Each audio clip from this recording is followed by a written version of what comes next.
Nantes et le PSG se quittent sur un score d'un but partout et un match nul qui permet de battre le fameux record d'invincibilité à l'extérieur en championnat pour le PSG, un record qui était vieux d'il y a pas mal d'années. On va voir tout ça dans cette vidéo. Salut à tous les gars, c'est Azial. Aujourd'hui on se retrouve pour une nouvelle vidéo débrief de ce Nantes PSG un peu plus tard, puisque j'ai en même temps en parallèle regardé le match du Barça et bien évidemment du coup j'ai attendu la fin du match du Barça pour vous tourner ce débrief, donc je suis un petit peu retombé. Mais bon, je vais peut-être faire encore une fois les grilles de service, hein. Peut-être que certains, et vous avez sûrement raison, plus lucides, moins dans l'euphorie, moins dans le truc, vont me dire ça reste un match à l'extérieur en semaine, un match en retard, le PSG est déjà champion, les grandes échéances arrivent, il faut pas de blessures, il faut y aller tranquille, il faut... voilà, l'important était de ne pas perdre et de battre ce record et de voir la fin de la saison, etc. Tout ça, je suis d'accord avec vous, tout ça, je le prends en compte, mais encore une fois, et sur les derniers... Alors après, je comprends encore une fois les joueurs. Oui, le championnat est fini, on est déjà champion, on va juste essayer d'être invincible, mais si on fait que des matchs nuls jusqu'à la fin de la saison, ça nous va. Si on peut être tranquille et voir la Ligue des Champions, tout ça, ok, mais ça fait quand même pas mal de temps où moi je trouve qu'en Ligue 1, c'est très poussif ce qu'on fait. Honnêtement, c'est très poussif ce qu'on fait. Vous prenez tous les derniers matchs du PSG en Ligue 1, ça fait un petit moment, ou en tout cas en termes de matchs, ça fait un petit moment qu'on n'a pas vu un PSG réellement dominateur de la première à la 90e minute, comme on a pu le voir pendant un moment dans la saison, avec de l'intensité, avec des buts, etc. Et moi je me dis, quand tu vois le match qu'on a fait à Aston Villa, et bah peut-être qu'aussi ça venait de ça. Ça venait du fait que ces derniers temps en Ligue 1, on n'a pas non plus la main dans le slip comme on pouvait l'avoir il y a quelques années quand le championnat était fini, que tu étais éliminé de la Ligue des Champions et que les derniers matchs c'était vraiment personne n'avait envie de jouer. On n'en est pas à ce stade-là non plus, mais tu sens quand même un grand relâchement. Là où quand je vois Arsenal, quand je vois le Barça, quand je vois l'Inter, dans leur championnat, dans leur championnat, donc en PL, en Serie A et en Liga, comme ils ont encore des trucs à jouer, pour la plupart, sauf peut-être à la limite Arsenal, mais même Arsenal, ils peuvent un peu laisser du lest, mais pas trop non plus, parce que derrière eux, ça pousse, et ça ferait quand même tâche si Arsenal finit pas deuxième. Ils sont pas non plus deuxième assuré, ils peuvent encore se faire attraper si ils laissent les matchs, et puis l'intensité en PL est quand même, tu vois, de manière automatique plus importante que l'intensité en Ligue 1, surtout quand tu joues des matchs comme ça où tu affrontes un bloc bas, même si Nantes en deuxième mi-temps tu as beaucoup plus poussé, et puis moi je trouve que la deuxième mi-temps du PSG elle est vraiment pas bonne, et que globalement c'est vraiment pas un bon match du PSG. Mais moi en fait le truc qui m'inquiète, c'est pas en c'est pas le match nul en tant que tel. Je m'en fiche que le PSG fasse match nul face à Nantes, tu perds pas, tu continues ton truc d'invincibilité, t'as battu le record. C'est pas ça qui me gêne, c'est le fait que ça commence à devenir une habitude sur les derniers matchs de Ligue 1, et que cette habitude, j'ai peur qu'elle se retranscrit en Ligue des Champions. Se retranscrisse plutôt. Retranscrit, je sais, bref, vous avez compris. J'ai peur qu'on voit du coup la même attitude, le même truc en LDC. Parce qu'on le sait, les années précédentes, on l'a très souvent dit, comme en Ligue 1, l'équipe était automatiquement au-dessus par ses individualités et n'en faisait pas trop en termes de courses, etc. Ça jouait très souvent à petit trot en Ligue 1. Et bah t'arrives en Ligue des Champions, si t'es pas habitué à mettre une grande intensité durant la saison, et bah d'un coup quand tu vas arriver en Ligue des Champions, tu peux un peu switcher, mais tu peux pas switcher totalement à 100%, c'est pas possible, il faut que ce soit une habitude sur la saison. Et comme je viens de vous le dire, si tu prends les derniers matchs, du coup là, face à Nantes, moi je prends le match retour face à Aston Villa où t'as coulé physiquement. Et tu t'es fait rentrer dedans face à Aston Villa. Je prends le match face à Angers où t'es dominateur, t'affrontes un bloc bas, mais tu mets pas une très grosse intensité. Et non, face au Havre, pardon. Et je prends le match aussi face à Angers, le match où t'as été champion, où tu gagnes 1-0. Et c'est poussif. Et tu vois, tu prends les 3 derniers matchs de Ligue 1. Nantes, tu fais un partout.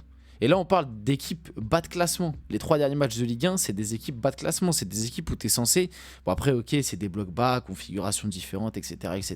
Mais c'est des équipes où tu es censé gagner, normalement, même avec un PSG à 60%. Et gagner peut-être un peu plus largement. Là, sur les derniers matchs, face à Nantes, tu fais 1-1. Face au Havre, tu gagnes 2-1.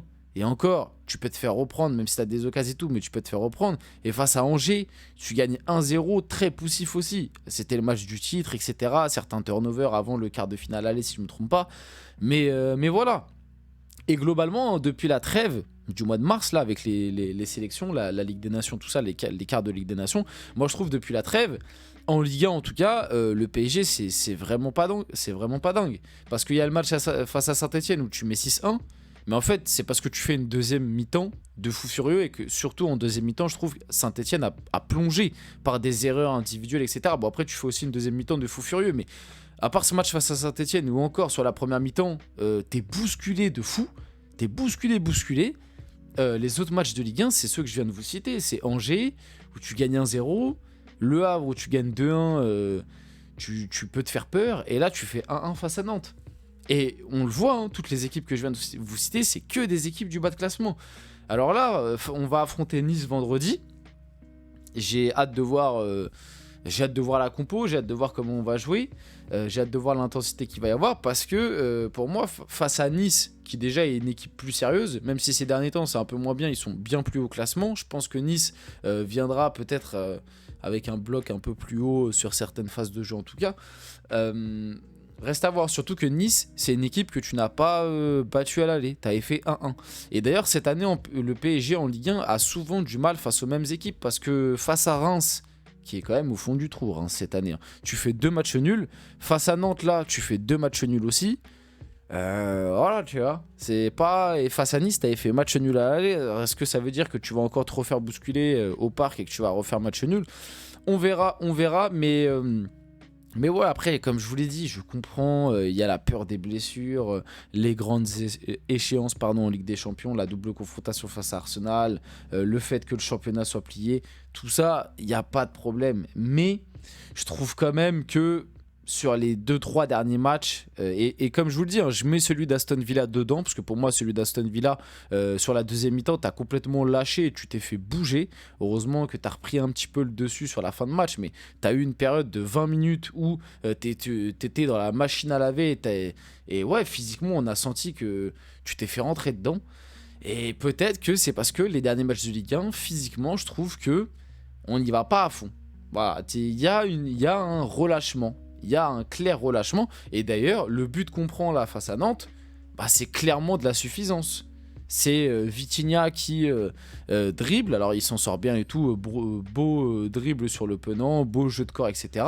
Mais il donne une passe où il donne le ballon à Barcola dans la densité. Barcola, il est sur ses appuis, je sais pas s'il dort ou s'il s'attend pas à recevoir la balle, mais voilà. Le Penant, lui, qui continue son effort, la passe n'est pas hyper bien appuyée en plus, il l'intercepte, enfin il va gratter la touche, tout joué rapidement, Vitinha et Barcola, les deux, ils dorment. Du coup, ça laisse un espace, Ablin mange l'espace, et puis après, voilà, il y a le décalage, le but.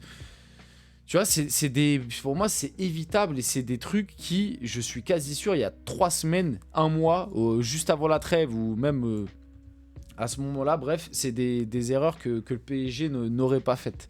J'en suis quasi sûr.